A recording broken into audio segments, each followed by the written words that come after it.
Isang nakakagulat na sulat ang natuklasan ng isang staff sa krematorium sa loop ng kabaong. Nang suriin niya ang bangkay, gumuho ang lahat. Sa mga huling sandali ng isang tao, may mga damdaming hindi nasasabi na nakatago. Ngunit may magkatotohanang huli na kung matuklasan. Nang dalhin ang katawan ng isang matandang babae sa krematorium, inakala ng staff na isa lamang itong ordinaryong araw, subalit isang kapirasong papel na natakpuan sa loob ng kabaong ang sumira sa lahat. Ang sulat na iyon ay isang hindi natapos na pag-amin. At dahan-dahang lumitaw ang pangalan ng isang tanyak na personalidad na nabuhay habang itinatago ang katotohanang iyon. Mula ngayon, makikinig kayo sa isang kwentong hindi ninyo kayang bitawan. Marahil pagkatapos marinig ang kwentong ito, magbabago ang pagtingin ninyo sa inyong mga magulang. Kung nagustuhan ninyo ang video na ito, paki-like at subscribe. Paki-iwan na rin sa comment section kung tagasan kayo. Nice din naming marinig ang inyong mga kwento. Isang malamig na umaga ang Disyembre sa Manila North Cemetery, krematorium, kinuha nga staff na si Marco, ang isa na namang bangkay mula sa itim na body bag. Isang matandang babae. Walang pangalan sa kanyang identification sheet. Unclaimed lamang ang nakasulat. Sanay na siya sa amoy ng bangkay at hindi na ito nakakabagabag, ngunit ang pakiramdam ng kalungkutan ay patuloy pa ring bumabagabag sa kanya. Sa loob na, tahimik na, krematorium kung saan hangin lang, ang naririnig isang maliit na bagay na mahigpit na hawak ng babae ang pumukaw sa atensyon ni Marco.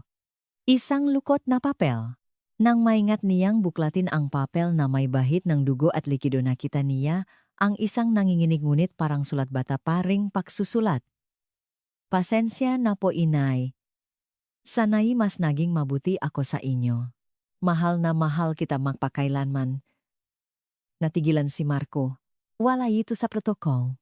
Hindi ito pa chineni anumang hituaw.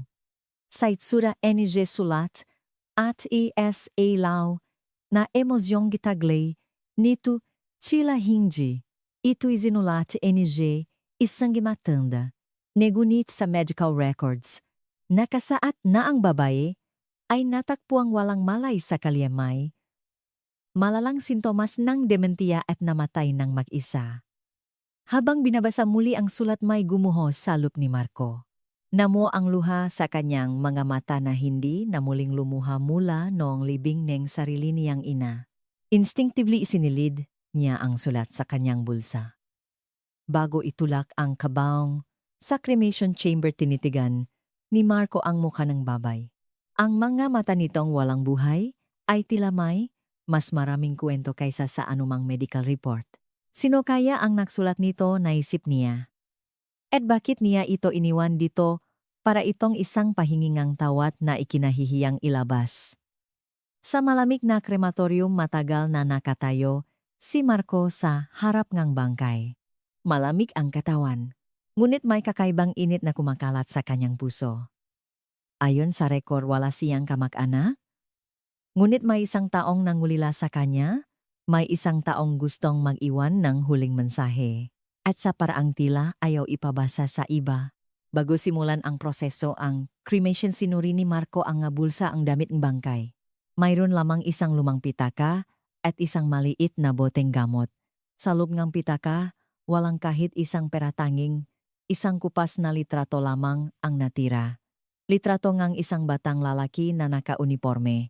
Sa likod nakasulat, Ricardo Sampaloc National High School Inauguration 2001. Habang lumalakas ang apoy sa cremation chamber, isinilit ni Marco ang sulat at litrato sa kanyang bulsa. Labak ito sa regulasyon. Ngunit hindi niya kayang hayaang maglaho kasama ng apoy ang kwento ng babaeng ito.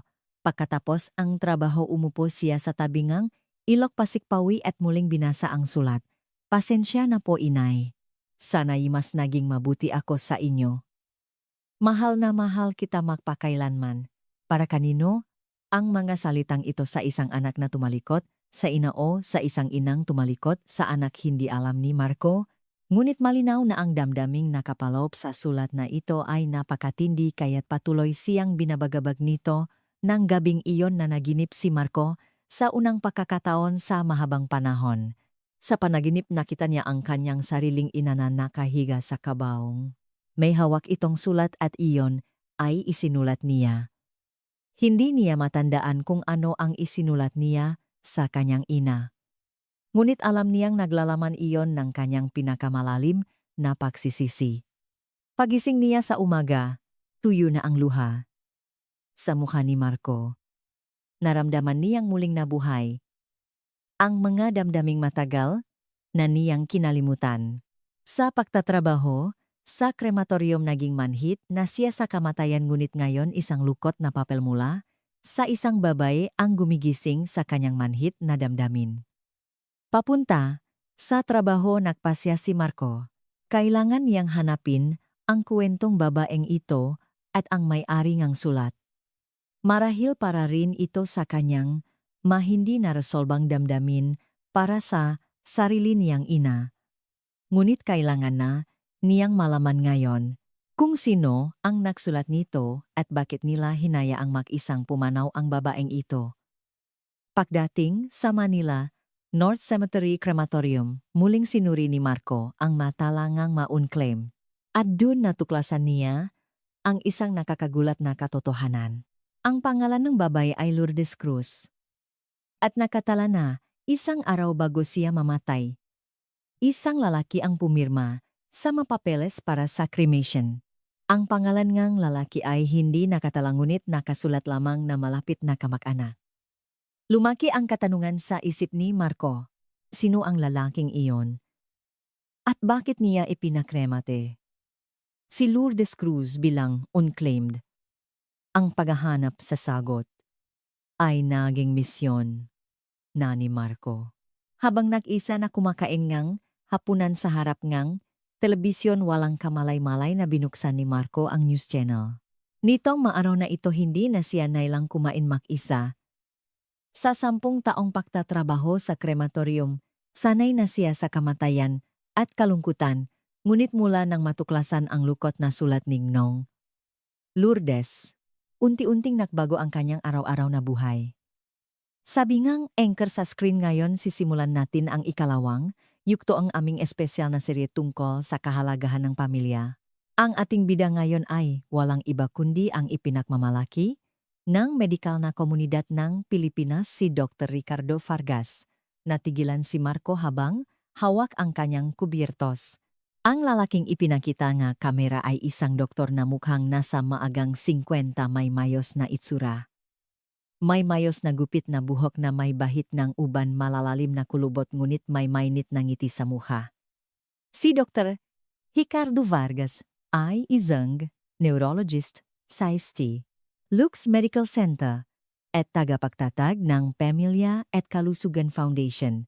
Kilala siya lalo na sa personal niyang pag-aalaga sa kanyang biyenan na may Alzheimer's sa loob ng mahigit 10 taon. Isang buhay na halimbawa ng halaga ng pamilya na nakakalimutan na sa ating modernong lipunan. Nahulog ang kubyertos mula sa kamay ni Marco. Ricardo, agad niyang kinuha ang pitaka mula sa bulsa at tiningnan ang litratong nakuha niya noong araw na iyon. Sampaloc National High School, Inauguration, 2001. At may naalala siya, Lourdes. Ang panggalang nakasulat sa mga papeles ng cremation. Sa isang panayam ilang taon na ang nakalipas na banggit ni Dr. Vargas na ang kanyang sariling ina ay may pangalang Lourdes din. Sinabi niyang ang kanyang bokasyon sa medisina ay nagsimula dahil sa kanyang ina. Bumilis ang tibok ng puso ni Martsu. Nakataon lang baw. Kinabukasan mas maaga siyang dumating sa krematorium, puno ang tanong ang kanyang isipan. Kung si Lourdes nga ang tunay na ina ni Dr. Ricardo Vargas bakit siya na kremata bilang unclaim, bakit hindi isiniwalat ng isa sa pinakarespetadong doktor sa Pilipinas ang kanyang pangalan pagpasok sa opisina, dumiretso si Marco sa archives room. Isa-isa niyang sinuri ang matalangang cremation sa nakalipas na 3 buwan. Sa wakas natakpuan niya. Isang tala na 2 araw bago ang cremation ni Lourdes, isang lalaking nakamaskara at sombrero ang pumirma sa consent form. Nagpakita ng ID ang lalaki ngunit hindi naitala ang pangalan. Nakasulat lamang kinatawan malapit na kamag-anak. Pinamasdang mabuti ni Marco ang pirma. Isang matulis at matalas na pagsulat. At sa sandaling iyon napagtanto niya. Ang estilo ng pagsulat ay may pagkakahawik sa sulat kamay sa papel. Hindi eksaktong pareho. Ngunit tila isinulat ng isang tao nang nagmamadali. Si Dr. Ricardo Vargas ba ang nagsulat nito ng hapong iyon? Pumunta si Marco sa pampublikong aklatan at hinanap ang lahat ng materyales tungkol kay Dr. Ricardo Vargas. Sa maraming medical journal at panayam palagi niyang binibigyang diin ang kahalagahan ng pamilya. Lalo na ang kanyang dedikasyon sa pag-alaga sa kanyang biyenan na umani ng paghangamula sa marami. Ngunit wala kahit saan ang partikular na pagbanggit sa kanyang tunay na ina. Tanging isang maikling pahayag sa isang panayam ilang taon na ang nakalipas na nagpasya siyang maging doktor dahil sa impluensya ng kanyang inang si Lourdes. Pagkatapos nun wala nang anumang pagbanggit tungkol sa kanyang mamagulang. Patuloy na nahalungkat si Marco sa mga dokumento. Hanggang sa matakpuan niya ang isang maliit na artikulo sa isang lokal na pahayagan 5 taon na ang nakalipas. Sa ika-10 anibersaryo ngang pagbubukas ngang isang mental health support center na luluhang sinabi ni Dr. Vargas na ang sakit sa isip ay hindi lamang problema ng pasyente kundi pagsubok ng buong pamilya. Binanggit niya ang isang personal na karanasan ngunit hindi na nagbigay ng karagdagang detalye. Lumalim ang pagdududa sa isip ni Marco. Anong lihim ang nakatago sa liko ng imahe ni Dr. Ricardo Vargas bilang isang taong nagpapahalaga sa pamilya at dedikasyon pawi sa hintuan ng bus? Hindi sinasadyang narinig niya ang usapan ng ilang estudyante ng medisina. Pupunta ka ba sa espesyal na lecture ni Dr. Vargas bukas unaman? Napaka-innovative daw nga pamamaraan niya sa paggamot ng neurological disorders. At bilang tao perpektong role model siya. Tama. Narinig ko yung kwento na siya mismo ang nag-alaga sa biyenan niya. Bihira na lang yan sa panahon ngayon. Tahimik na nakikinig si Marco at biglang nagtanong. Excuse me, alam niyo ba kung saan gaganapin ang lecture bukas? Nagulat ang mga estudyante at napatingin sa kanya. Sa UP College of Medicine Auditorium po. 2 p.m. Salamat. Nang gabing iyon, hindi makatulog si Marco. Ang mga matang walang buhay ni Lourdes, ang lukot na sulat at ang imahe ni Dr. Ricardo Vargas sa TV ay paulit-ulit na umikot sa kanyang isipan. Kung totoo ang kanyang hinala, malalantat ang isang nakakagulat na katotohanan na ang isa sa mga pinakarespetadong doktor sa Pilipinas ay ipinakremate ang sariling ina bilang unclaimed. Kinaumagahan nagsot si Marco ng formal na damit na hindi niya karaniwang ginagawa. Sa halip na pumasok sa krematorium, tumungo siya sa UP College of Medicine. Pagdating sa auditorium, marami ng estudyante at doktor ang nakaupo. Tahimik na umupo si Marco sa pinakalikot. Ilang sandali pa lumabas si Dr. Ricardo Vargas. Sa personal mas may autoridad at karisma siya kaysa sa TV. Nagsalita siya ng may passion tungkol sa mga pinakabagong pamamaraan sa paggamot ng neurodegenerative diseases. Nang matapos ang lecture at magsimula ang Q&A session, dahan-dahang tumayo si Marco. Kumakabog ng malakas ang kanyang dibdib. May tanong po ba? Nakangiting tanong ni Dr. Vargas habang nakatingin kay Marco. Huminga ng malalim si Marco. Ito na ang sandaling hindi na niya mababawi. Profesor, kilala po ba ninyo si Geng Lourdes Cruz? Tila nagelo ang hangin sa loob ng auditorium. Biglang namutla ang mukha ni Dr. Ricardo Vargas.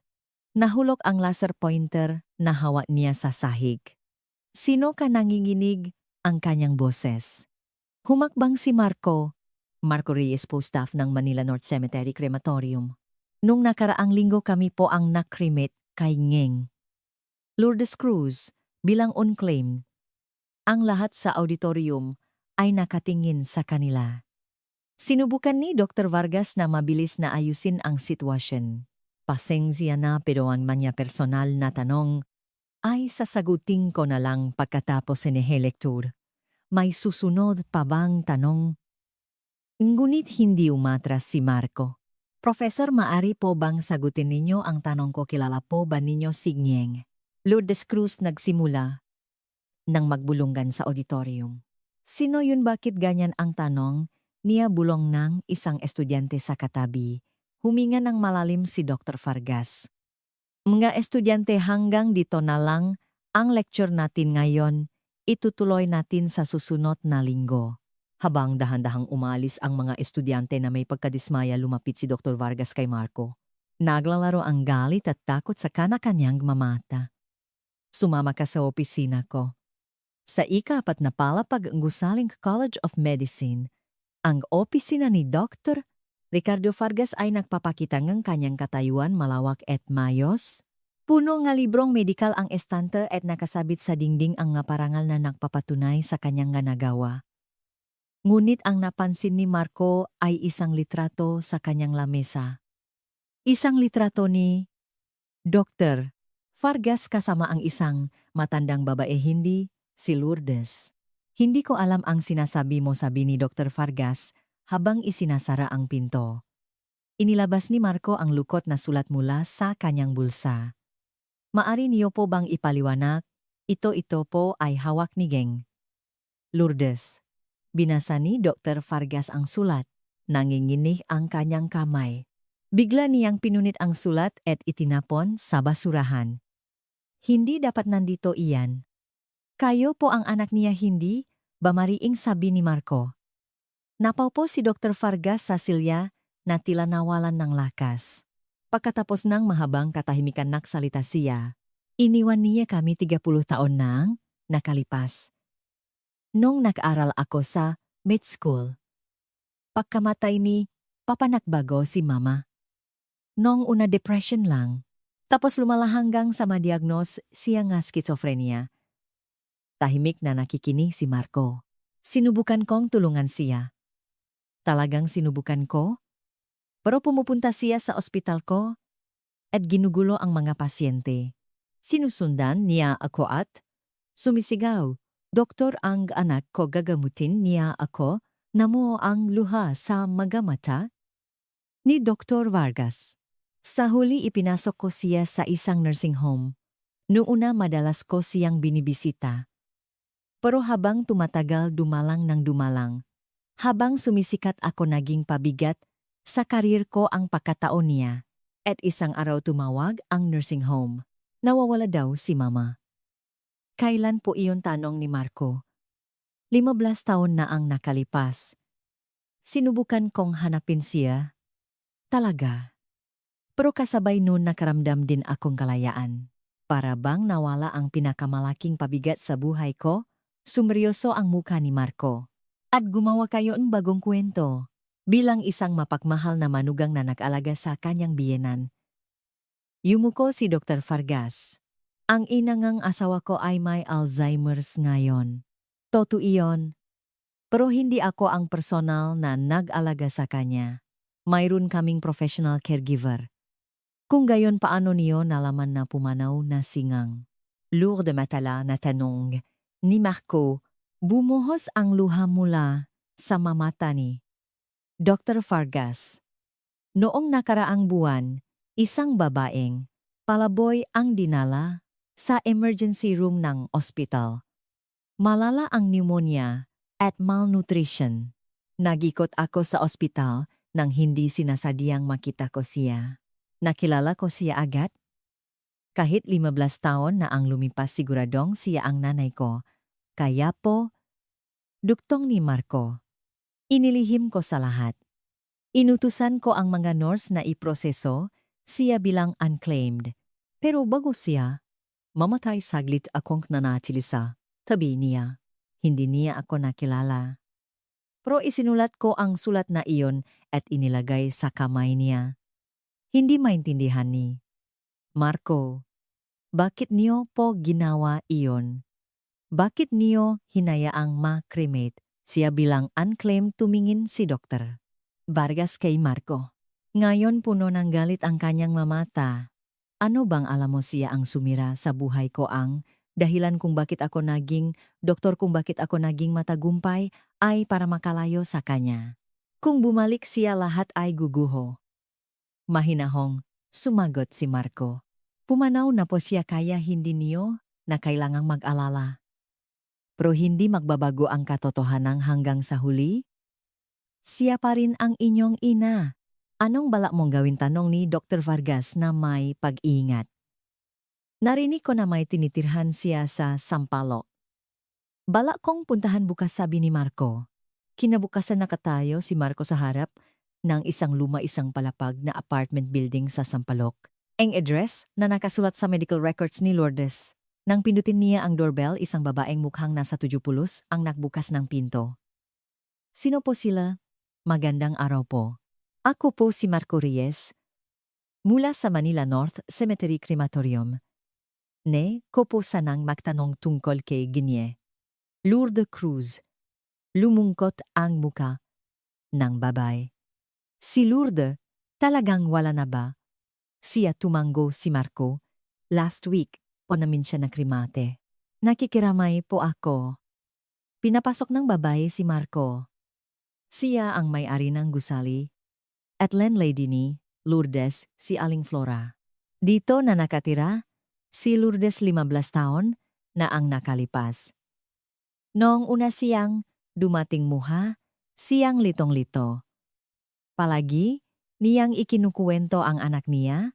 Medjiging isang magaling na doktor ang anak ko, lagi niyang sinasabi. Dinala ni Marco sa kwarto ni Lourdes. Maliit ang kwarto ngunit malinis at maayos. Sa dingding nakadikit ang maginupit na larawan ni Dr. Ricardo Vargas mula sa madayaryo at magasin. Ang ilan ay may bilog na pulang panulat at ang iba ay may mga tuyong mansangang luha. Masaya siya tuwing nakikita niya ang anak niya sa TV sabi ni Aling Flora. Pero ni minsan hindi niya sinubukang puntahan. Sabi niya kapag nagpakita ako, magiging problema lang ako kay Ricardo. Sumikip ang dibdib ni Marco. Hanggang sa huling sandali iniisip ni Lourdes ang kanyang anak. At ikinahiya siya niya kanyang anak. Mabait na tao si Lourdes. Minsan kinakausap niya ang sarili niya at namumulot nenge basura sa kalye pero wala siyang sinasaktan. Ipinagmamalaki niya lang ang anak niya. Binuksan ni Marco ang isang maliit na drawer. Sa loob may litratong batang si Ricardo na naka-uniforme kasama ng isang sulat kamay na liham. Ricardo, anak na kita na naman kita sa TV kanina. Sobrang proud ako sa iyo. Pasensya na kung wala si Mama sa tabi mo. Pero laging kitang binabantayan. Mama, ang liham ay isinulat ngunit hindi kailanman naipadala. Umalis si Marco sa maliit na kwarto sa Sampaloc na may mabigat na puso. Nasa bulsa niya ang mahindi na ipadalang liham na isinulat ni Lourdes. Ibinigay sa kanya ni Aling Flora ang maiyon habang nililikpit ang gamit ni Lourdes. Siguradong iyan ang gusto ni Lourdes. Na makarating ang maito sa anak niya. Pauwi sa bus isa-isang binasa ni Marco ang maliham. Lahat ay para kay Dr. Ricardo Vargas ngunit ni isa ay hindi naipadala. Sa loob nito nakapalob ang araw-araw na buhay ni Lourdes ang kanyang mapag-asa at ang walang katapusang pagmamalaki sa kanyang anak. Itinatala niya tuwing lalabas ang kanyang anak sa TV at ginugupit ang mga artikulo sa dayaryo. Sa isang liham may pangungusap na mabuti na lang at hindi ako naging sagabal sa iyo. Sumakit ang dibdib ni Marco. Itinuring ni Dr. Vargas na pabigat ang kanyang ina ngunit si Lourdes para sa kanyang anak ay binura ang sarili. Natakot siyang baka makasira sa reputasyon ng anak ang kanyang sakit. Kinabukasan gumawang isang matapang na desisyon si Marco. Muli siyang nagtungo sa UP College of Medicine kung saan may isa pang lecture si Dr. Ricardo Vargas. Sa pagkakataong ito, hinarang siyang security guard. Pasensya na po pero para sa mga imbitado lang ang lecture ngayon. Napabuntong hininga si Marco at nagpasya na maghintay sa labas. Pagkatapos ng 2 oras na tapos ang lecture at lumabas, si Dr. Vargas sa gusali. Sumama agad ang kanyang muha nang makita si Marco. Bakit mo ba ako sinusundan, iritableng tanong ni Dr. Vargas. Inilabas ni Marco ang isa sa mga liham ni Lourdes mula sa kanyang bulsa. Ito po ang sulat ngang inyong ina para sa inyo. Hindi niya ito naipadala pro. Kinuha ni Dr. Vargas ang liham at mabilis na binasa. Nanginginig ang kanyang kamay. Hindi po kayo ikinahiyangang inyong ina, patuloy ni Marco. Sa halip binura niya ang sarili niya para hindi makasagabal sa inyo. Namo ang luha sa mga mata ni Dr. Vargas. Tahimik niyang binasa ang liham ng 2 beses, 3 beses. Hindi na may babalik sa wakas? Ay, sabi niya, hindi na ako makakabalik sa nakaraan para itrato siya ng iba. Tama po. Sa ngayon ni Marco. Pero maaari ninyong sabihin ang totoo. Ang kwento NJ inyong ina. Ang kwento ninyo. Maaari ninyong ipaalam sa mundo. Umiling si Dr. Vargas.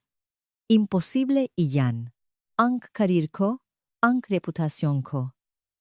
Lahat ay masisira. Kung gayon, magpapatuloy po ba kayo sa pagsisinungaling? Sa kasinungalingan na personal ninyong inaalagaan ang inyong biyenan na mula ang mukha ni Dr. Vargas. Ano bang alam mo? Kung gaano kahirap ang pinagdaanan ko para makarating dito sa sandaling iyon. Isang batang babae ang lumapit sa kanila. Professor, oras na po para sa TV interview ninyo. Huling sinabi ni Dr. Vargas kay Marco. Huwag mo na akong guluhin. Kundi kakasuhan kita. Pinanot ni Marco ang kanyang pag-alis, ngunit wala siyang balak sumuko. Sinundan niya ang sinakyan ni Dr. Vargas. Huminto ang sasakyan sa harap ng isang TV station. Nagmamadaling pumasok si Dr. Vargas sa gusali. Sumunod din si Marco. Sa lobby ngang istasyon, ipinakilala ni Marco ang sarili bilang assistant ni Dr. Vargas at nagtanong kung saang programa siya lalahok. Lalabas po siya sa live broadcast ng Bayanihan para sa Kalusugan na ngayon. Magsisimula po sa loob ng 10 minuto, sagot ng babay sa front desk. Hinanap ni Marco ang broadcast studio at pumasok. Doon inayusan ng makeup si Dr. Vargas. Nagtama ang kanilang mga mata. Ikaw? Sabi ni Dr. Vargas na may gulat na ekspresyon. Lumapit si Marco sa kanya at bumulong. Professor, pakiusap, sabihin ninyo ang totoo. Hindi para sa inyong ina kundi para sa inyong sarili. Hindi sumagot si Dr. Vargas. Nun isang pede ang lumapit. Sino kabawal? Ang hindi autorisadong tao dito. Mabilis na inilabas ni Marco ang litrato ni Lourdes mula sa kanyang bulsa at ipinakita sa pede. Mayroon po akong mahalagang impormasyon tungkol sa ina ni Dr. Vargas. Nanlaki ang mata ngang pede. Ina niya. Interesting. Sandali lang. Pakalipas ng ilang minuto, bumalik ang pede kasama ang iba pang staff. Nagulat sila nang marinig ang kwento ni Marco. Grabe itong kwento, sabi ng pede. Professor, ano po kaya kung ibahagi ninyo ang kwentong ito sa broadcast natin ngayon? Maari itong maging isang tapat na usapan tungkol sa mental health at pamilya. Umiling si Dr. Vargas. Impossible. Ang paksa natin ngayon ay tungkol sa pangangalaga sa kalusugan nga mga nakatatanda. Maari nating baguhin ang paksa, masiglang sabi ngang pede. Mas importante ang kwentong ito. Ang karanasan ninyo ay makakatulong sa maraming tao. Tiningnan ng masama ni Dr. Vargas si Marco. Wala kang karapatang gawin ito. Tahimik na sumagot si Marco. Kung nagawa po ang inyong ina na mahalin kayo, kahit binaliwala ninyo siya, hindi Po ba ninyo kayang huwag maging duwak man lang sa huli na hari ang katahimikan? Nahalo ang iba't ibang emosyon sa mga mata ni Dr. Vargas. Sa wakas, nagsalita siya. Bigyan ninyo ako ng 5 minuto. Kailangan kong mag-isip. Umalis ang pide at ang staff. Tanging si Dr. Vargas at si Marco na lang ang naiwan sa dressing room. Sinusubukan mong sirain ang buhay ko? Sabi ni Dr. Vargas. Umiling si Marco. Hindi po. Gusto ko lang na mahanap ninyo ang tunay na kalayaan. Ang kalayaan mula sa bigat ng kasinungalingan. Anong silbi niyan patay na ang nanay ko? Pero buhay po kayo. At ngayon maari na kayong mamuhay kasama ngang katotohanan. Matagal na nanahimik si Dr. Vargas. Pagkatapos dahan-dahan siyang tumayo sa harap ngang salamin. Matagal niyang tinitigan ang sariling mukha. Sige sa, bakasay sabi niya. Pero may isang kondisyon. Ano po iyon? Pagkatapos ang broadcast ibigay mo sa akin lahat ng gamit ni Mama. At huwag ka nang makikialam pa sa isyong ito. Tumango si Marco. Pangako. Nagsimula ang live broadcast. Ipinakilala ng host si Dr. Ricardo Vargas bilang tagapagtanggol ng mga halaga ng pamilya. Ngunit, biglang nagbago ang himig. Ngayong gabi nais kong pag-usapan ang isang bagay na iba sa nakatakdang pagsasabi ni Dr. Vargas. Tungkol sa sakit sa isip pamilya at sa aking personal na kwento, natahimik ang studio. Lahat ng kamera ay nakatutok sa kanya. Nanginginig ang kamay ni Dr. Vargas habang inilalabas ang lukot na sulat mula sa kanyang bulsa. Ang mismong sulat na inilagay niya sa kamay ng kanyang ina sa krematorium. Ito ang huling mensahe na isinulat ko para sa aking ina na pumanaw kamakailan lang. Nanginginig ang kanyang boses. Pasensya na po, inay. Sana'y mas naging mabuti ako sa inyo. Mahal na mahal kita magpakailanman. Dahan-dahan niyang sinimulan ang kanyang kwento. Ang sakit sa isip ngang kanyang ina ang kanyang desisyon na talikuran ito at ang 15 taon ng kasinungalingan. Milyon-milyong tao sa buong bansa ang nanonood sa broadcast. Ang ilan ay umiyak, ang iba ay nagagalit. Ngunit walang sinuman ang nanatiling walang pakialam. Pagkatapos ng broadcast lumapit si Dr. Vargas kay Marco. Mukha siyang pagod ngunit may kapayapaan sa kanyang mamata. Masaya ka na tanong niya. Ngumiti si Marco. Wala po akong hinangat na anuman.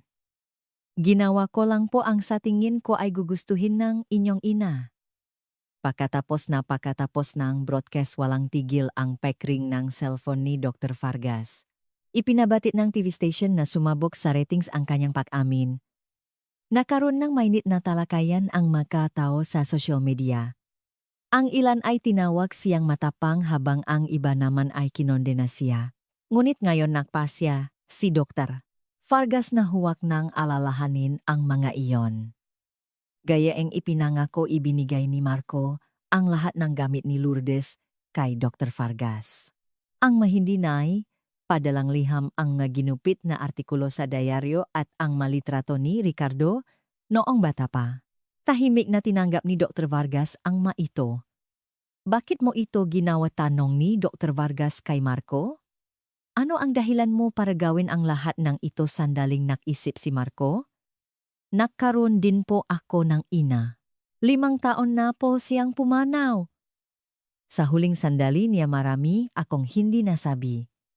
Kaya marahil sa pamamagitan ng kwento ninyo gusto kong maipsan kahit kaunti ang sarili kong pagsisisi. Tumango si Dr. Vargas. Naintindihan ko. Kinabukasan lahat ng balita at diaryo ay tungkol sa pag-amin ni Dr. Vargas. Nakakagulat. Na pag-amin NG pambansang doktor ina na may sakit sa isip iniwanan DR. Vargas isiniwalat ang 15 taong kasinungalingan.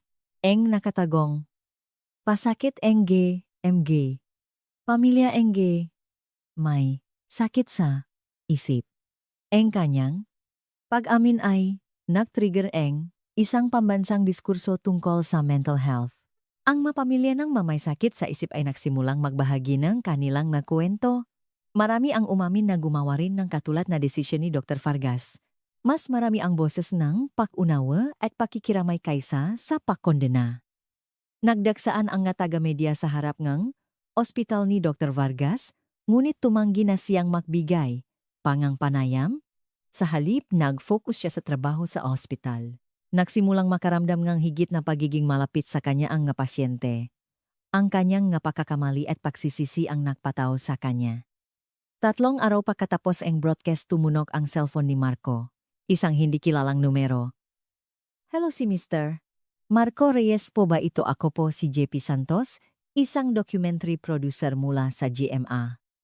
Gumagawa po kami ng dokumentaryo tungkol sa kwento ni Dr. Vargas. Maari po ba namin kayong kapanayamin? Sandaling nag-isip si Marco.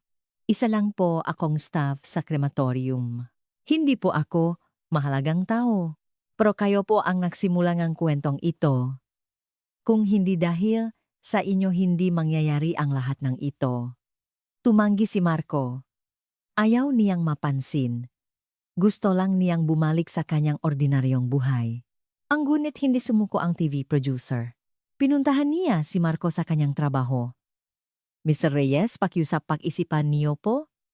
Ang kwentong ito ay maaring magbigay inspirasyon sa maraming tao.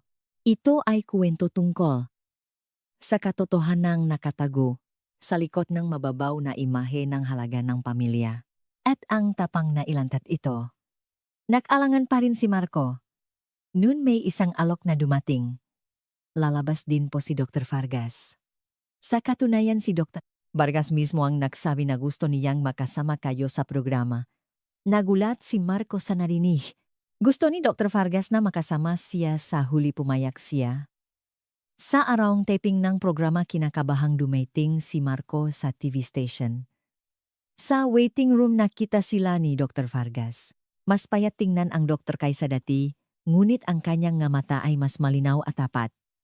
Salamat sa pagpunta, sabi ni Dr. Vargas kay Marco. Tumango si Marco. Nagulat po ako na gusto ninyo akong makasama. Sandaling nanahimik si Dr. Vargas bago nagsalita. Binago mo ang buhay ko. Nung una kinamuhian kita, pero ngayon napapasalamat ako. Nagsimula ang taping. Ipinakilala na, host ang kwento ni Dr. Vargas at pagkatapos ay nagtanong kay Marco. Mr. Reyes, bakit po kayo nagpasyang makialam sa isyung ito? Dahan-dahang sumagot si Marco. Araw-araw nakakasalamuha ko ang kamatayan. Sa pagtatrabaho sa krematorium, madalas kong nasasaksihan ang nga huling sandali nga tao. Nang matakbuhan ko ang sulat sa kamay ni Gnang Lourdes, naramdaman kong hindi lang ito isang simpleng pagkakataon. Marahil umasa ang kanyang huling hiling na matupad sa pamamagitan ng sulat na iyon. Nagtanong ang host kay Dr. Vargas. Professor, ano po ang nagbago pagkatapos niyang lahat ng ito? Huminga ng malalim si Dr. Vargas. Gumaan po ang bigat sa aking buhay. Sa loob ng taon pinasan ko ang bigat ng kasinungalingan. Sinikap kong magmukhang perpektong tao sa mata ni iba. Pero ngayon hindi ko na kailangang gawin iyon. Nang aminin ko ang aking makahinaan at pagkakamali, mas lalo akong naging malaya. Nagpatuloy ang programa sa makwento ng mataong may sakit sa isip at kanilang mapamilya. Maraming tao ang tapat na nagbahagi ng kanilang mga paghihirap, konflikto at minsan mga sandaling ang pagsuko. Hindi na ito isang nakatagong kwento. Pagkatapos ang taping, isang batang babae ang lumapit kay Dr. Vargas. Professor, may ina po ako na may schizophrenia. Minsan gusto ko na rin po siyang sukuan. Pero nang marinig ko ang kwento, ninyo napagtanto kung hindi ako nag-isa. Salamat po. Hinawakan ni Dr. Vargas ang kanyang kamay. Natural lang ang nararamdaman mo. Ang mahalaga ay aminin ang damdaming iyon at magpatuloy pa rin. Habang papalabas ng TV station, tahimik na naglakad sina Marco at Dr. Vargas. Ano na po ang plano ninyo ngayon? Tanong ni Marco. Tumingin sa langit si Dr. Vargas. Plano kong magtayo ng isang maliit na foundation sa lugar kung saan nakatira si Mama. Isang support center para sa mga taong may sakit sa isip at kanilang nga pamilya. Ipapangalan kong Lourdes Center.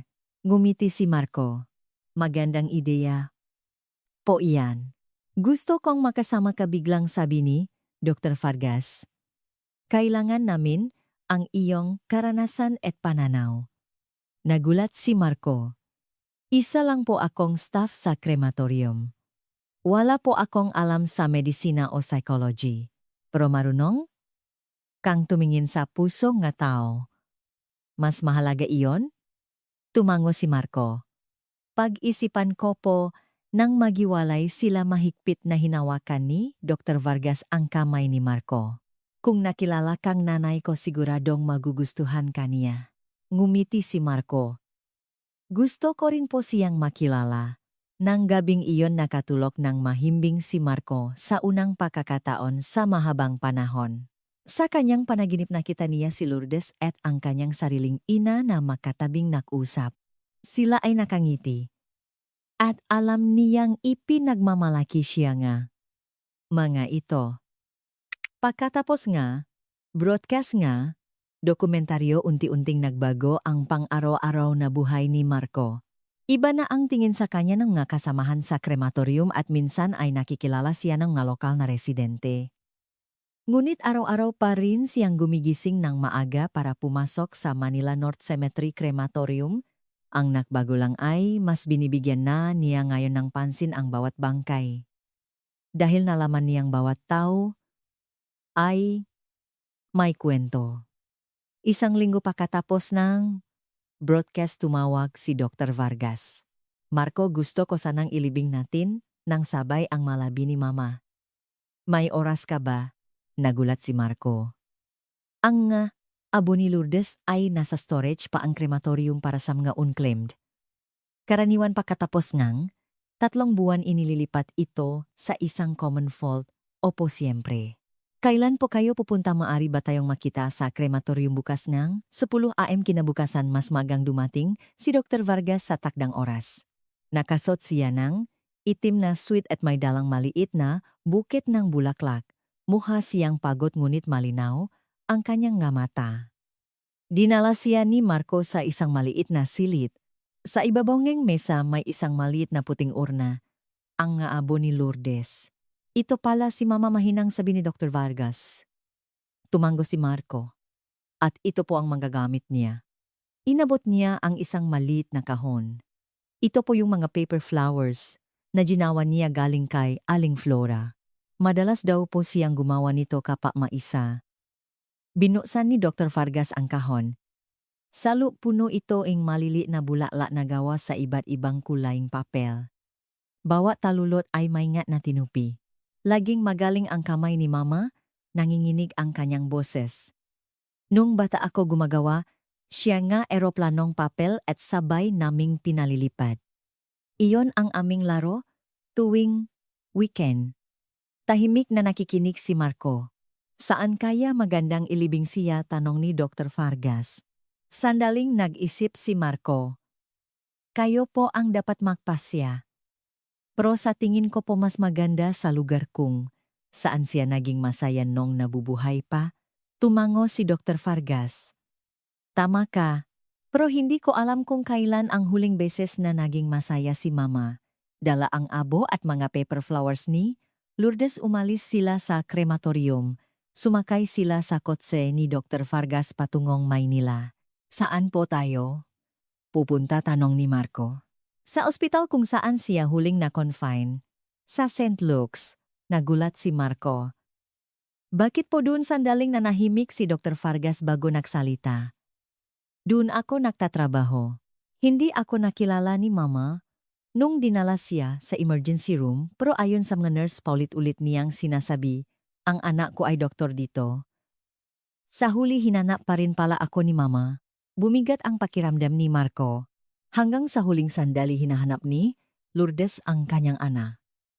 Pagdating sa Luke's Medical Center, dinala ni Dr. Vargas si Marco sa isang maliit na hardin sa likod ng ospital.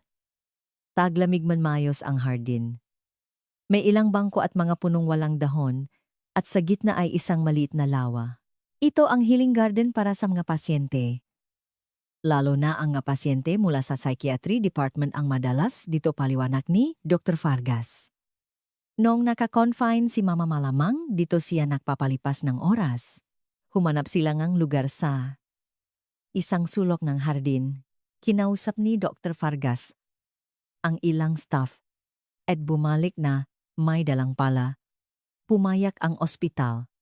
Pwede nating ilibing dito ang abo ni Mama at magtanim ng puno. Tumulong si Marco. Sabay nilang hinukay ang lupa at maingat na inilagay sa butas ang abo ni Lourdes at ang maginawa niyang paper flowers. Sa ibabaw nito na tanim sila ng isang maliit na puno ng balayong Palawan cherry. Paborito ni Mama ang cherry blossom, sabi ni Dr. Vargas. Nung bata ako taon-taon kaming nanonot ng pamumulaklak nito, pagkatapos magtanim ng puno sandali silang nanahimik, mahinang nagsalita, si Dr. Vargas. Minsan sinabi sa akin ni, Mama, kapa namatay. Ako ilibing mo ako kung saan, may namumulala na bulala. Nun hindi ko naintindihan ang ibig niyang sabihin. Pero ngayon alam ko na. Gusto niyang mamukatkat muli, na parang bulaklak kapag hindi ko na siya ikinahihiya. Namo ang luha sa mga mata ni Marco. Naalala niya ang sarili niyang ina. Ganon din kaya ang gusto niya na maalala ng isang tao pagkatapos ng maliit na seremonya na kapasila sa kafeterya ng ospital. Nakilala ng nga staff, si Dr. Vargas at binati siya, ngunit iba na ang tingin nila sa kanya. Hindi na lang pahanga kundi may kasama ng paunawa at respeto. Nagbago na po ang tingin ng gataw sa inyo, sabi ni Marco. Ngumiti si Dr. Vargas. Ngayon tinitingnan na nila ako hindi bilang isang perpektong doktor kundi bilang isang taong nakakamali at nagsisisi. Mas comfortable iyon. Habang nag-usap sila, isang babaeng nasa katanghaliang gulang ang lumapit. Dr. Vargas, pasensya na po sa abala, pero maari po ba kayong makausap sandali? Tumango si Dr. Vargas. O naman, Mrs. Santos. Nanginginig ang boses ng babae nang magsalita. Ang nanay ko po ay may Alzheimer's. Napanood ko po ang interview ninyo at nakalakas loob akong lumapit. Gusto ko po sanang magpakonsulta tungkol sa mga paraan ng paggamot para sa kanya. Hinawakan ni Dr. Vargas ang kanyang kamay. Siyempre. Pumunta po kayo sa opisina ko bukas. Mag-usap tayo. Pagkaalis ng babae, sinabi ni Dr. Vargas kay Marco. Mukhang mas madali na para sa mga tao na ibahagi ang kanilang kuwento ngayon.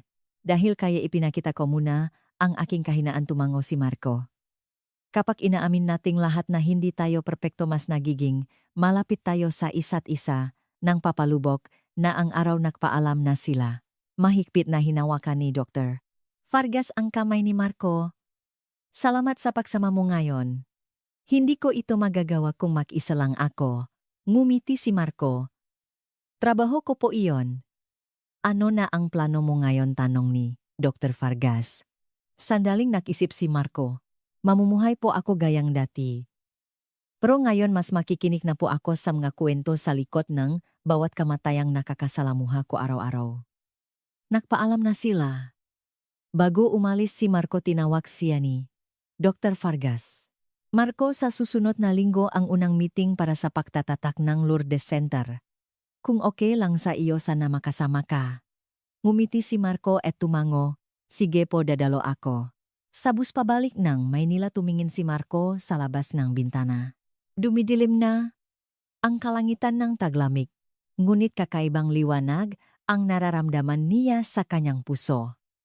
Naramdaman niyang hindi patapos ang kwento ni Lourdes at Dr. Vargas kundi isang bagong simula pa lamang. At ipinagmamalaki niyang naging bahagi siya ng kwentong iyon. Isang linggo pagkatapos nakakita si Marco ng isang hindi pamilyar na pakete sa kanyang mailbox sa apartment. Ang nagpadala ay si Dr. Ricardo Vargas. Maingat niyang binuksan ang pakete. Sa loob may isang lukot na sulat na maingat na idinikit ng tape kasama ng isang sobre. Iyon ang mismong sulat. Ang huling mensaheng iniwan ni Dr. Vargas na hawak ni Lourdes, "Pasensya na po inay. Sana'y mas naging mabuti ako sa inyo. Mahal na mahal kita magpakailanman." At salok ng sobramay isang sulat kamay na liham mula kay Dr. Vargas. Dahan-dahang binuklat ito ni Marco. Para kay Marco habang isinusulat ko ang liham na ito nakaupo ako sa opisina ko sa ospital. Sa labas ngang bintana, nakikita ko ang punong balayong na itinanim natin para kay mama. Wala pang bulaklak ngunit naniniwala akong sa pagdating ng taksibol mamumukatkad ito ng maganda. Una sa lahat ibinabalik ko sa iyo ang sulat na ito. Sa tingin ko ikaw ang nararapat na mag-ingat nito. Kung hindi dahil sa iyo ang sulat na ito ay naging abo na lamang kasama ng kamay ni mama. Ang pagkatuklas mo sa sulat na ito at ang paghahanap sa kahulugan nito ay hindi tila isang pagkakataon. Marahil ito ay tadhana marami akong naging realisasyon. Tungkol sa aking buhay, sa aming relasyon ni mama at sa kasinungalingan na pinanindigan ko sa loob ng 15 taon. Ngayon gumawa ako ng isang malaking desisyon. Atras na ako sa medical na propesyon. O hindi bababa sa kasalukuyan kong posisyon. Sa halip plano kong magbukas ng isang libreng klinika para sa mataong may sakit sa isip at kanilang nga pamilya. Lalo na para sa mga pasyenteng inabandonan ng kanilang pamilya. Sa ilalim ng pangalang Lourdes Center, gusto kong lumikha ng isang mundo kung saan walang sinuman ang kailangang mag-iwan ng isang lukot na sulat para huminging ng tawad sa kanilang ina. Ang center na ito ay hindi lamang isang pasilidad na medikal kundi isang espasyo para sa komunidad. Isang lugar kung saan ang mapasyente at pamilya ay maaring magtipon magbahagi. Nang kanilang makwento ibahagi ang sakit at hanapin ang daan patungo sa pagaling. Sanay maging isang espasyo ito para maibalik ang dignidad bilang tao malayo sa stigma ngang sakit sa isip. Marco, nais kong ikaw ang maging unang volunteer ng center na ito. Ang iyong mainit na pagtingin at kakayahang makiramay ay magiging aliw sa maraming tao. Siyempre hindi ko sinasabing iwan mo ang iyong trabaho sa krematorium. Kahit ilang oras lang sa weekend ay malaking tulong na. Sa susunod na Sabado makakaroon tayo ng unang pulong malapit sa dating bahay ni Mama sa Sampaloc.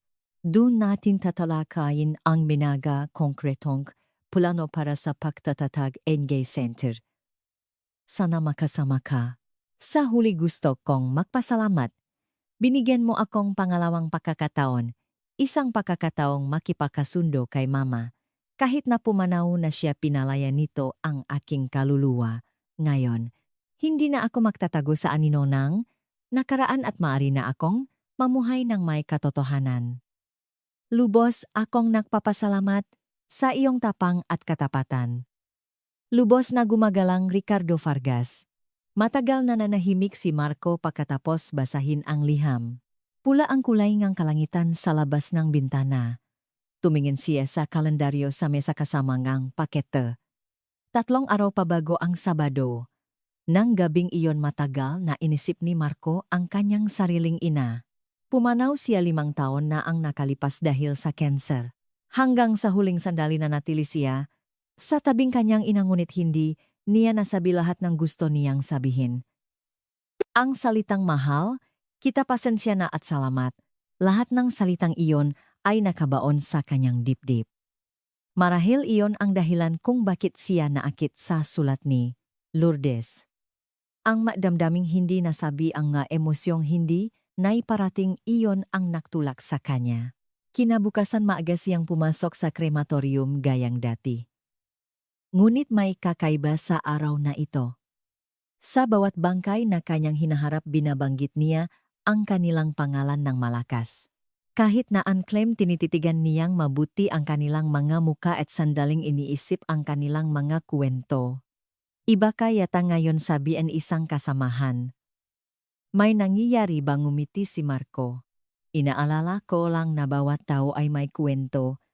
Pagkatapos ang trabaho, hindi dumiretso si Marco sa bahay kundi bumisita sa puntot ng kanyang ina. Matagal na siyang hindi nakakadalaw. Lumuhod siya sa harap ng puntot at matagal na nakipag-usap. Ikinuwento niya sa inaanggalat. Ennedyari ang kuwento ni na Dr. Vargas at Lourdes at ang nasa puso niya. Mamay mga bagay akong hindi nasabi. Na mahal kita na napapasalamat ako at na miss na kita. Bumuhos ang luha mula sa mga mata ni Marco. Ngunit hindi iyon malungkot na luha. Sa halip ito ay isang pakiramdam ng kalayaan pagkatapos sa wakas ay masabi ang nasalitang matagal nang nakakulong sa kanyang dibdib. Sabado ngang umaga naksot si Marco ngang formal na damit at naktungo sa Sampaloc. Ang lugar ngang pulong ay isang maliit na kafe. Pagdating niya ilang tao nakasama si Dr. Vargas. Ang nakaupo, salamat sa pagdating masayang bati ni Dr. Vargas.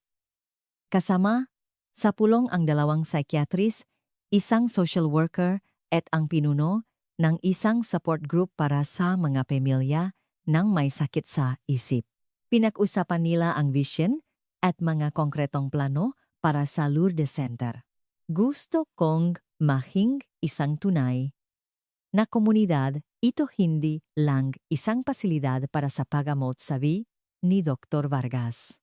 Isang espasyo kung saan ang nga taong may sakit sa isip at kanilang nga pamilya ay maaring magbahagi nga kanilang nga kuwento at sabay na tumawa at umiyak. Ibinahagi ni Marco ang kanyang nga naisip. May natutunan po ako sa pagtatrabaho sa krematorium. Napagtatantong nga tao sa huling sandali kung ano ang pinakamahalaga. Hindi ito pera o katanyagan kundi nga relasyon. Relasyon sa mga mahal, sa buhay at ang mga alaalang iniiwan sa kanila. Lahat ay sumang-ayon at tumango. Pagkatapos ang pulong tinawag ni Dr. Vargas si Marco sa isang tabi. Gusto mong makita ang bahay kung saan nakatira si Mama Bakante na ito ngayon pero plano naming gamitin bilang bahaging center. Sabay silang naktungo sa maliit na apartment kung saan nakatira si Lourdes. Luma na ang bahay ngunit mayroon pa ring mainit na pakiramdam. Sa dingding may mga bakas pa kung saan nakadikit ang mga larawan ni Dr. Vargas. Dito po pala tumira ang nanay ninyo sa loob 15 taon, sabi ni Marco. Tumango si Dr. Vargas. Oh, at sa lahat ng panahong iyon nakatira ako sa isang mamahaling tsondo ni hindi ko man lang alam na sa ganitong lugar siya nakatira. O mas, tamang sabihin ayaw kong alamin. Naglakat siya patungo sa bintana at tumingin sa labas. Mula sa bintanang ito araw-araw niyang tinitingnan ang mundo. Marahil habang hinihintay ako, inilagay ni Marco ang kanyang kamay sa balikat nito. Tapos na po ang paghihintay na iyon. Dahil bumalik na po kayo. Namo ang luha sa mga mata ni Dr. Vargas. Huli na ang pagbalik ko. Sabi po nila ang pinakamagandang panahon ay kapag sa tingin mo ay huli na, sabi ni Marco.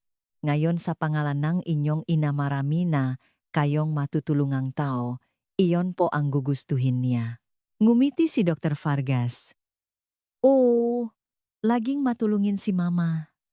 Iyon din ang dahilan kung bakit niya gustong maging doktor ako. Laging niyang sinasabi na tulungan ko ang mga may sakit.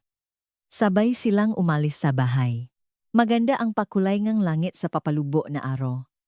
Marco, espesyal na tao ka, sabi ni Dr. Vargas. Kahit nakamatayan ang trabaho mo, may kakayahan kang hanapin ang kahulugan ng buhay. Ngumiti si Marco. Ang ginawa ko lang po ay pulutin at basahin ang isang sulat. Hindi. Higit pa ron ang ginawa mo. Nakinig ka sa isang nakalimutang kwento at ipinarating mo ito sa mundo. Iyon mismo ang gusto nating gawin sa Lourdes Center. Makinig sa mga nakalimutang kwento. Tumango si Marco. Naramdaman niyang mayroon ng bagong kahulugan ang kanyang buhay. Ipagpapatuloy niya ang kanyang trabaho sa krematorium ngunit sa mga weekend magboboluntaryo siya sa Lourdes Center. Dun, makikinig siya sa makwento na manabubuhay. Pawi inilabas ni Marco ang sulat na may tapa mula sa kanyang bulsa at muling binasa. Pasensya na po, inay. Sana'y mas naging mabuti ako sa inyo.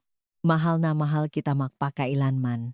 Ngayon, ang sulat na ito ay hindi na lamang isang pagpapahayag ng pagsisisi kundi isang simbolo ng isang bagong simula.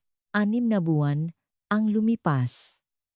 Dumating ang taksibo lumipas, ang teg-araw, at nasa bungat ng taglagas. Ang araw-araw na buhay sa Manila North Cemetery. Crematorium ay hindi ganong nagbago. Ngunit ang buhay ni Marco ay lubos na nagbago. Nagtatrabaho pa rin siya sa crematorium, ngunit tuwing weekend ay nagboboluntaryo siya sa Lourdes Center sa Sampaloc, Manila. Ang center ay itinayo sa pamamagitan ng pag-remodel sa maliit na apartment kung saan nakatira si Lourdes. Sa unang palapag ay may mga counseling room at meeting space at sa ikalawang palapag ay may maliit na library at lounge. Sa dingding nakadisplay ang mga paper flowers na ginawa ni Lourdes at sa hardin may mga nakatanim na puno ang balayong. Isinantabi muna ni Dr. Vargas ang kanyang karera bilang doktor para paktunan ng pansin ang pagpapatakbo ng center. Nag-aalok siya na libreng konsultasyon at paggamot para sa mga taong may sakit sa isip at nagpapatakbo. Rin naga mga support program para sa mga pamilya. Noong una ilan lang ang pumupunta ngunit unti-unting kumalat ang balita tungkol sa center at marami na ang humihinging tulong.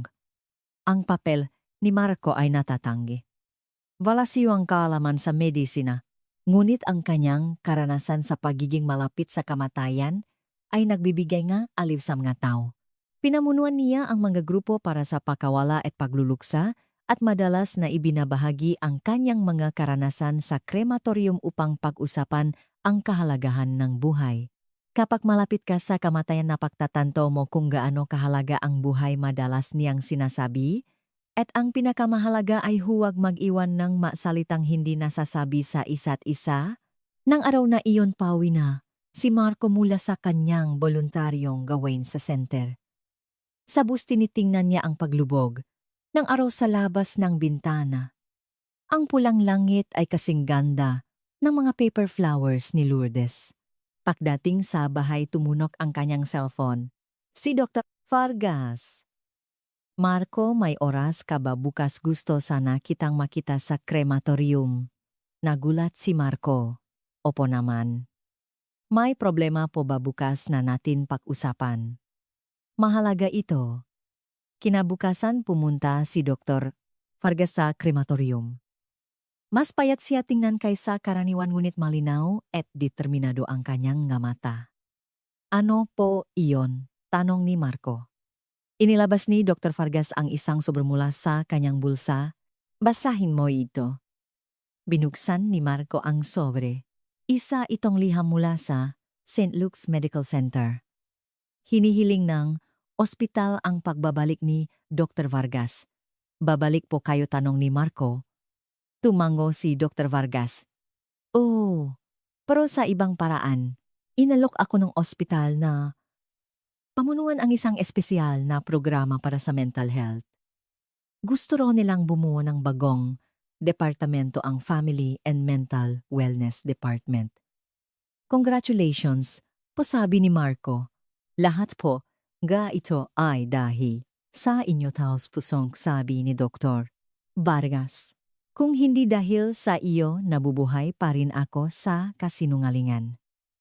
Naglakad sila patungo sa maliit na hardin sa likod ng crematorium.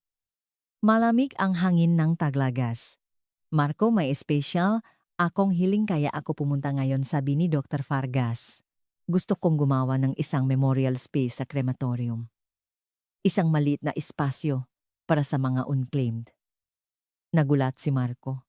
Anong klaseng espasyo po? Hindi lang isang simpleng memorial wall kundi isang espasyo na naglalaman ng kanilang nga kwento.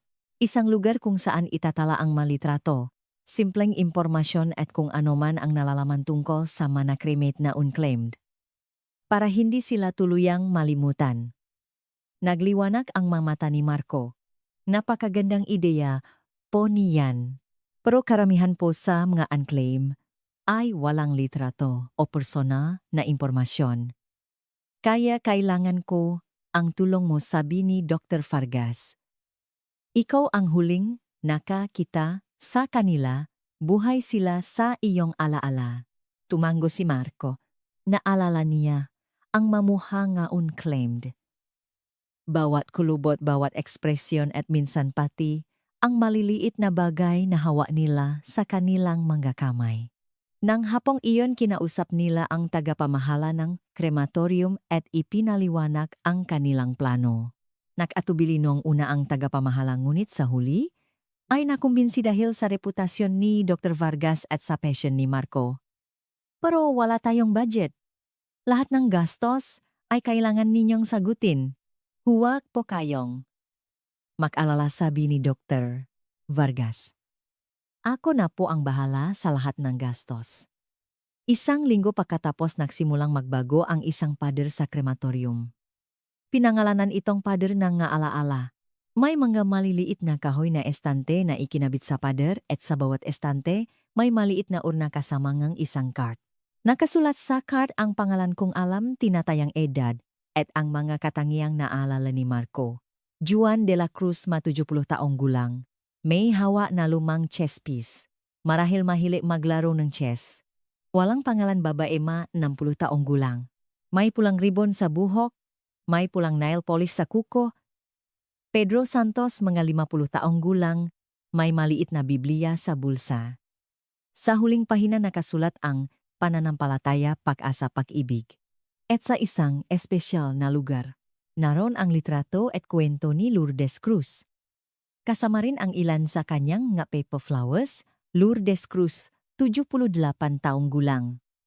Ina ngang isang mahusay na doktor. Sobrang minahal ang anak kaya't binura ang sarili. Magaling gumawa ngang ma-paper flowers. Ang kanyang kwento ay nagpatuloy sa Lourdes Center. Nang matapos ang memorial space, nag-isa si Marco dun.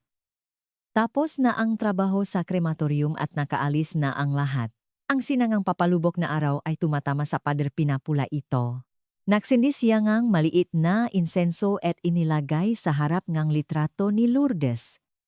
At sa tabi nito inilagay din niya ang litrato ngang kanyang sariling ina. May CCTV kamera na nakatutok sa kanya, ngunit hindi ito pinansin ni Marco. Mahina siyang nagsalita. May mainang umaalis na parang anino, ngunit ang kanilang pagmamahal ang pinakamaliwanag na nagniningning kapag ipinipikit natin ang ating mga mata. Sandali siyang nanahimik at nagpatuloy. Marahil ito na lang ang natitira sa atin. Ang pagkakataong mapatawad kahit huli na. Minsan ang pagpapatawad ay nabubuhay sa maliliit na gawa na ginagawa sa lugar kung saan walang nakakakita. Itinuring na ni Marco ang kanyang trabaho sa krematorium hindi na bilang isang simpleng trabaho kundi isang bokasyon. Sa bawat kamatayang nakakasalamuha, niya natakpuan niya ang kahulugan ngang buhay at nakinig sa mga nakalimutang kwento.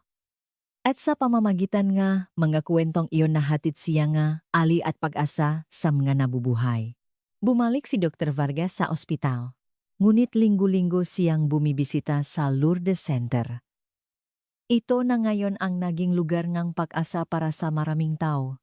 Hindi lang para sa mga may sakit sa isip kundi pati na rin sa kanilang mga pamilya at sa lahat ng nagdurusa dahil sa pakawala. Habang lumalalim ang taglagas, napagtanto ni Marco kung gaano kalaki ang ipinagbago ngang kanyang buhay. Nagtatrabaho pa rin siya sa kamatayan, ngunit ngayon nakikita na niya ang kwento sa likod ng kamatayang iyon. At nasaksihan niya kung paano ang mga kwentong iyon kapag pinagsama-sama ay lumilihan ng bagong pag-asa. Isang gabi nakaupo si Marco sa harap ngang pader nga alaala. Noon isang batang babae ang dumating sa krematorium. Pasensya na po, bukas po kasi ang pinto. Sabi niya. Tumayo. Si Marco. Ano po ang maitutulong ko? Hinahanap ko po ang tatay ko. 3 taon na po siyang umalis sa bahay, pero kamakailan lang narinig ko ang balitang pumanaw na siya. Baka raw po na-cremate siya bilang unclaimed. Dinala ni Marco ang babae sa harap ng pader ng maalaala. Maari niyo po bang sabihin ang makatangian ng tatay ninyo may dragon tattoo po siya sa kaliwang pulso. At lagi po siyang may dalang maliit na anting-anting. Nagliwanag ang mga mata ni Marco. Itinuro niya ang isang bahagi ngang pader. Dun may card na nakasulat walang pangalan, mga 65 taong gulang. May dragon tattoo sa kaliwang pulso, may pulang anting-anting sa bulsa. Bumuhos ang luha mula sa mga mata na babae. Itay. Bulong niya. Inabot ni Marco ang isang maliit na urna. Ito po ang abong ng inyong ama. Kung gusto ninyo, maari ninyong iwi. Hindi po mas magandang dito na lang, sabi ng babae. Sa wakas nakauwi na rin si Itay. Dito. Sa isang lugar kung saan may nakakaalala sa kanya. Naglagay siyang isang litratong dala niya sa tabi ng cart. Isang litratong isang masayang lalaki na nasa katanghaliang gulang. Salamat po, sabi niya kay Marco.